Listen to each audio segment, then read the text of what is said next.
All right, so here we have the main screen of COVax, currently just operating in the training environment. So when you are working in the check-in station, you will need to search for clients. So the first way that you can do that is by going into the Vaccination Events tab on the top bar here. So if you open up Vaccination Events, you will be able to search for your vaccine event.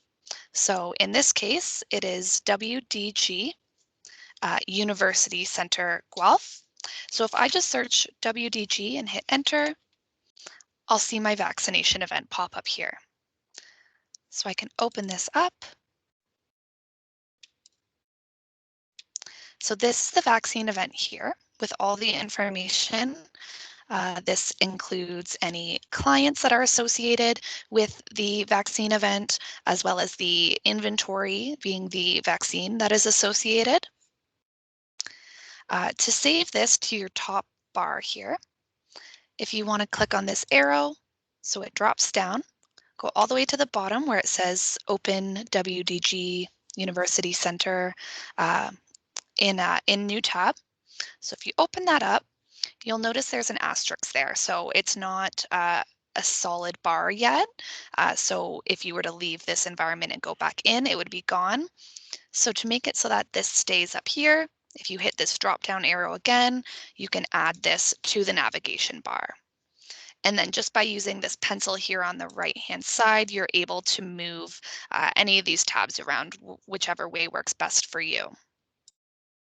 So now every time that you log back onto your COVax account, you will be able to go right into this vaccine event here on the right. So if I wanted to search for a client that has come to check in for their vaccine, the first thing I would do would be to go to my vaccine event, scroll down to clients. There would be some clients in here, so I would open that up and I could search from here. So there's a quick filters option on the right-hand side where I can search by name. I could search by health card number. If you scroll down, you also have the option to search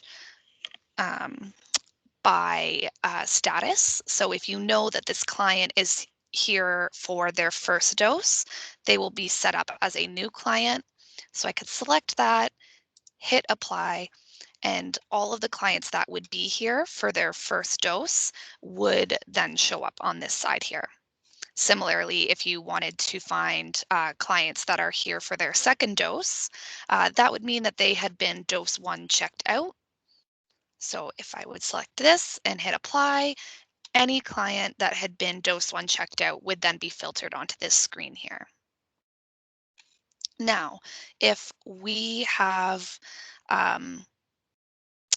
if you are unable to find your client by looking at the vaccine event, we will have to go back into our main client search page. So at the top bar here on the very left is the client search. There is the potential that your client has been potentially added to the wrong vaccine event. So just because they're not in your vaccine event doesn't mean we're going to stop searching. So when you're searching for a client, it's best to use this global search bar here at the top. This will pull the most results for you, even if you make some sort of a spelling error. So I would start here by typing in, we'll do an apple. That is the name of our client today. Now, if you scroll down, you have to select the button search. You can't hit enter. So I'll search.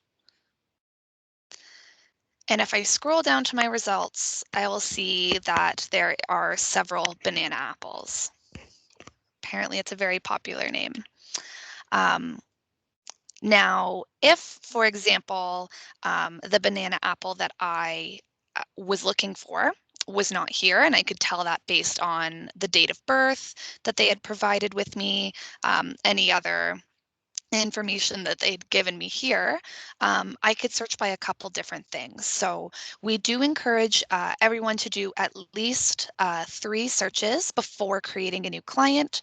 So if you still aren't finding your client here in this list, I can go back up here. I can search by phone number. So 519. So typed in the phone number into that global search bar here. Scroll down, hit search. So the banana apple with that phone number isn't there either. I would do one more search. Potentially, I could do date of birth. I could search by another phone number. Maybe I would isolate the last name and just search for Apple and see if anything pulled up that way. Maybe check with the client if they go by a different first name or they have a maiden name that might still be in their record. At this point, I am certain that the person that I am looking for, Banana Apple, is not in this system already. So I'm going to go ahead and create a new client. And I can do that by using the provincial registry. So you'll notice that this button down here on the right is actually grayed out. So what we will do is we will take the person's health card number from their health card and type it in at the top here. So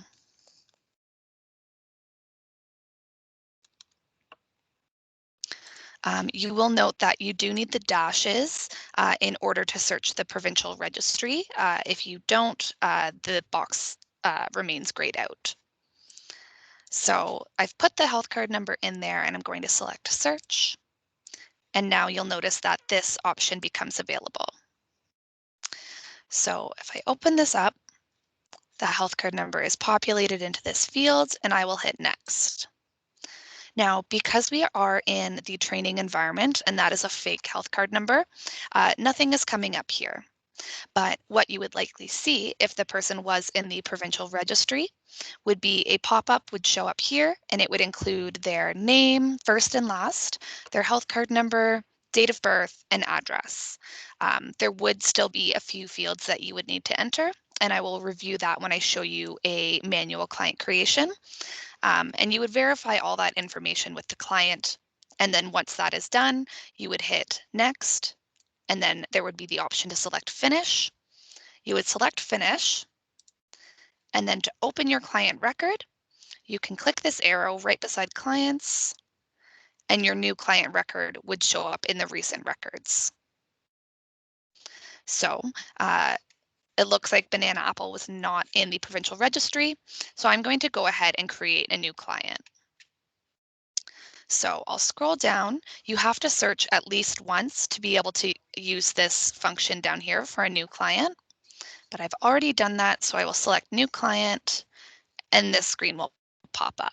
This looks similar to what would pop up if they had been in the provincial registry. So I will start by entering their information, Banana Apple. Health card number is already in there. This alternative ID field is available for you if that person's health card is not there. So for example, if they have if they don't have a health card or if they didn't bring it with them, we could use driver's license.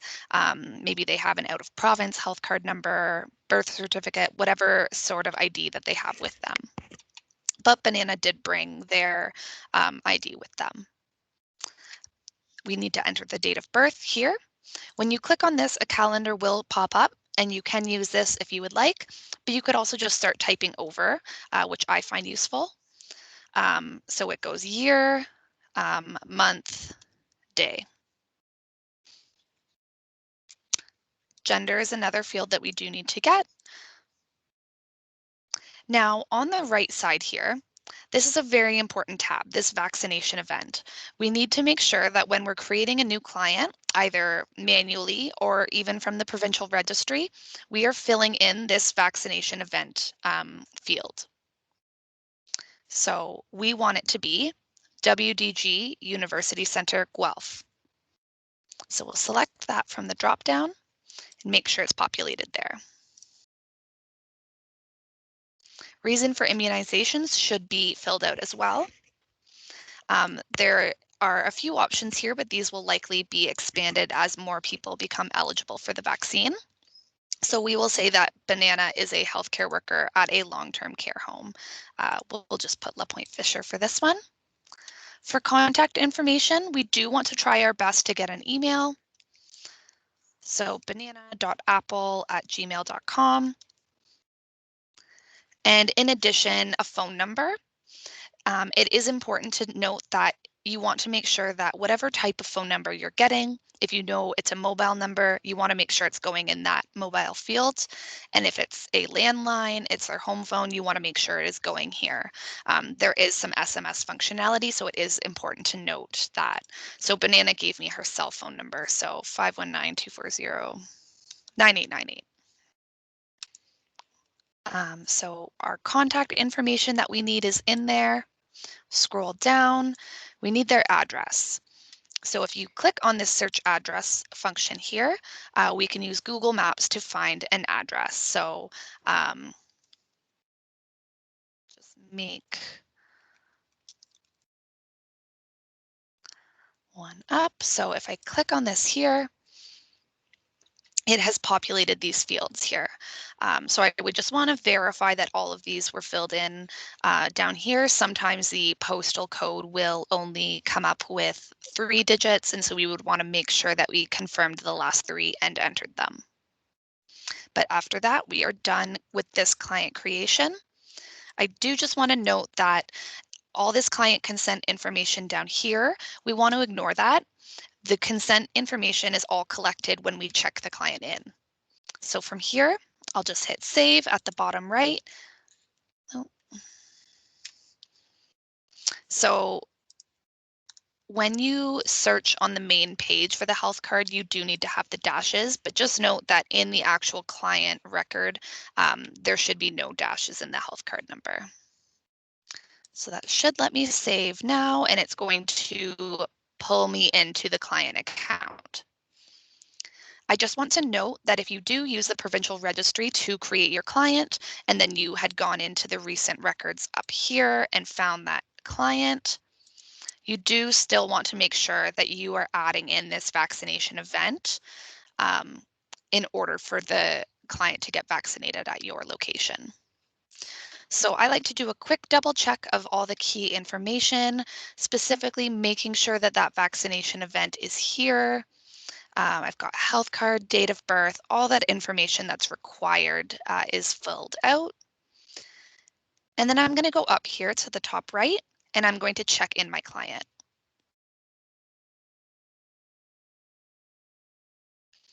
There will be this piece printed out so that the client is able to read this and provide verbal consent. You need to check both of these boxes. The COVID-19 assessment is completed when they enter the clinic. So if they're talking to you, you know that they've already been assessed for COVID-19. And if they agree to everything that they have read and they have no issues there, they are providing consent for data collection. So it's very important that both of these boxes are checked off. If the person, for example, does not consent to data collection, they say that no, they have, further questions or they don't consent. At this point, you would not be checking them in. You would close this box and reach out to your team lead for further instruction on getting a paper consent form. But Banana Apple today has no issues, so we are checking this box and moving forward. You will then read out this information piece to the client and ask if they would like to receive follow-up communications by email or text.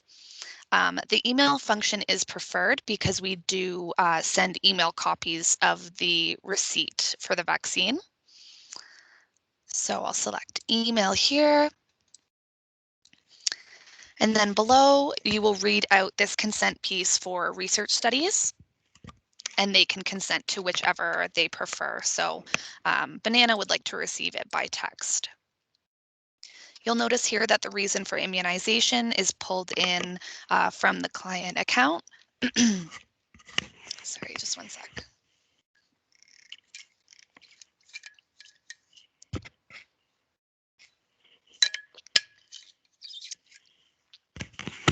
So you won't have to do anything there. We'll hit next and then finish. And at that point, your client is all checked in.